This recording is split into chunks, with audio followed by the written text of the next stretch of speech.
দেখো দেখতে দেখতে পুজো চলে এলো। পুজো আসছে আসছে এই ভালো, পুজো এলেই যেন তাড়াতাড়ি করে চলে যায়। শরতের আকাশটা তো কত সুন্দর লাগছে। তারপর টিফিন করে বাইরে এসে দেখি ও মা, আবার আকাশে দেখি মেঘ। এই কদিন আগে বৃষ্টি হলো, আবার মেঘ করেছে। আর আমার এই ভুরুটা দেখে তোমাদের কি মনে হচ্ছে পুরো ফিল আপ করা নাকি এমনি নর্মাল পুরু? জানিও তো, অনেকেই বলে আমার নাকি পুরো ফিল আপ করা। পুজো আসছে আর ঠাকুরের জায়গাটা পরিষ্কার হবে না, এটা তো হতে পারে না।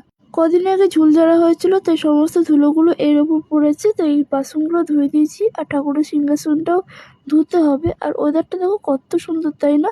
তারপর খাওয়া দাওয়া করে আমি জামাটা দেখছিলাম কেমন কি হচ্ছে না হচ্ছে।